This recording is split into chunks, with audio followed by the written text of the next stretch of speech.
Pokemon is a franchise that spans many generations of fans. Young or old, all of us, fans, non-fans alike, have some kind of experience or memory with the game, or the card game, or the show, or any kind of popular media containing Pokemon. And today, I'm going to share my experiences and memories with Pokemon. Let's get right to it. Now, in order to get a full picture of what my Pokemon experience and memories are like, we're going to have to go back in time. And what better time to go back to than 2015, my elementary years. Oh man, what a spry young lad I was, on the playground, looking at what everyone was doing, snooping where my nose shouldn't have been. And then I stumbled upon this number right here. This is a Pocket Monsters 1999, I believe. Where's the date? 1996. This is a 1996 Gengar from the Fossil Collection, I believe.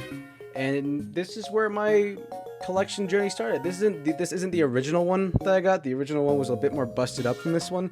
But nonetheless, I felt nostalgic and I got this one. So, what a good start, right?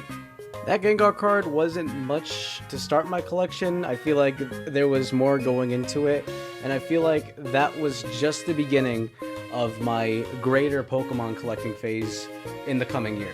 Trust me, it gets pretty wild. 2015, I was in 5th grade, and that was the year my Pokemon collection phase was at a new height. I was buying a bunch of stuff, I was watching the television show, I was playing the games. Now the games are a whole other story. You see, my first ever introduction to the games was from one of my sister's friend's brothers, who allowed me to play the Kalos games. And those ones were a blast. I loved those ones. But where I really came into my own in playing the games was on a little site. It's taken down now. It was called playart.org. Now this site, oh man, I remember the exact game it was too. It was Pokemon Crystal, and at the time I would watch popular Let's Player Chugga Conroy, so I think I have to really credit him to me getting into Pokemon at such a young age. So there's that bit of trivia. Trading on the school campus was a whole other ordeal on its own.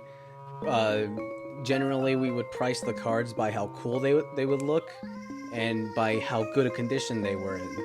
And those prices were pretty exorbitant too. I'm sorry. They were pretty exorbitant for what they should have been priced. Normally, they went from $20 to $30 depending on what card you had. And let's just say a lot of my promotional cards are gone now because I would spend my money or my dad's money to buy the trading cards to trade at school. Dad, if you're watching this, I'm sorry.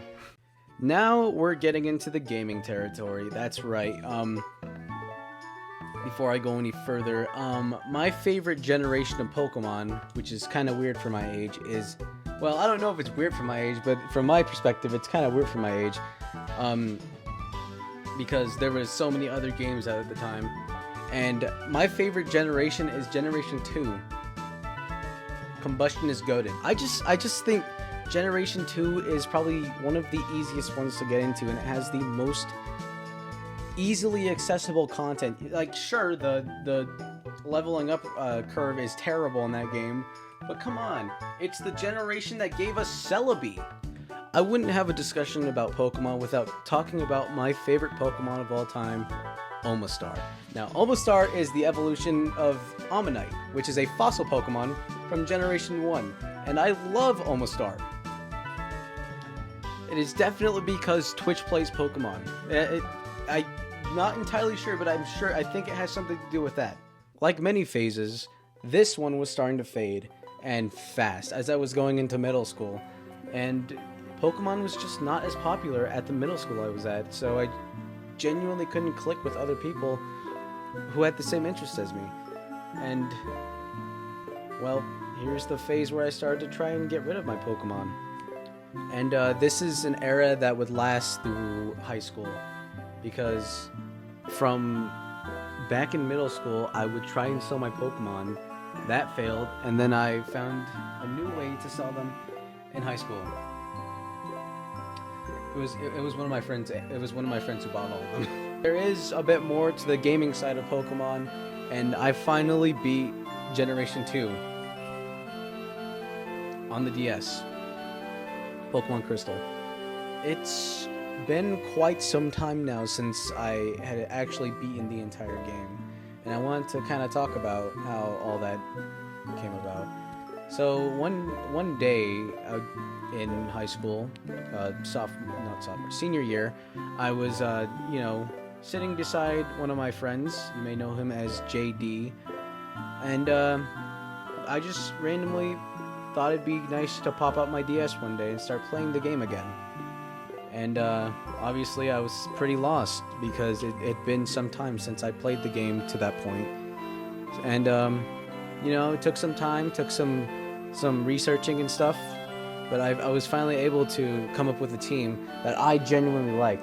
I love Generations 2, the Pokemon they have to offer in that one. It's pretty widespread when it comes to the amount of Pokemon in that game.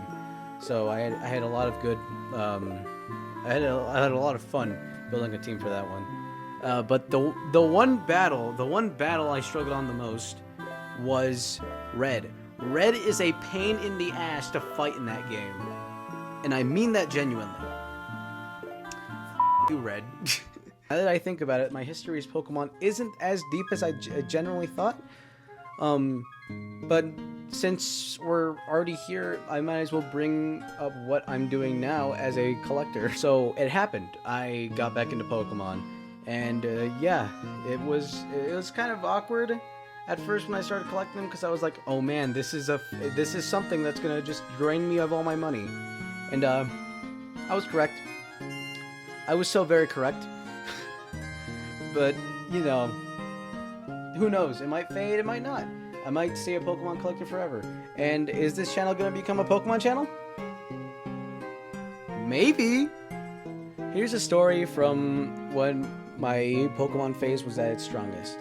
For my birthday, I would usually get a lot of money because my grandparents and parents didn't really know what to get me, because I was and still am quite a shut-in when it comes to topics I like. So here's a story about how I spent my entire birthday and Christmas money at Toys R Us on Pokemon cards. This was around 2015 at the time. Me and my dad had just picked me up from school. It was Wednesday, and we went to Toys R Us.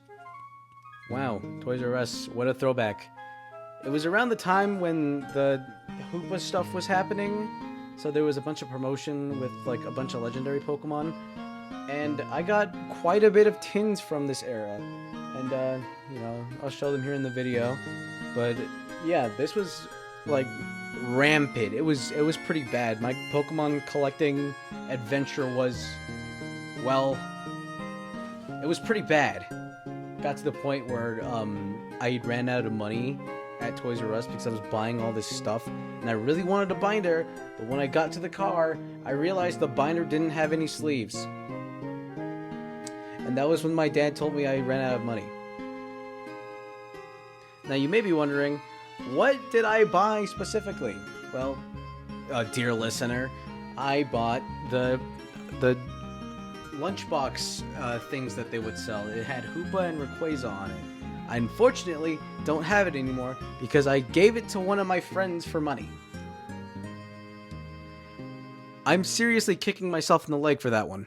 I don't really know how to do a proper outro for this video. I just think sharing my experiences, being on camera a bit more is kind of fun. I've had fun recording videos like this. I had fun doing it for the Washington video, which was so many months ago now, and I'm doing it now, and I'm hoping to do it for another video that I've been trying to do.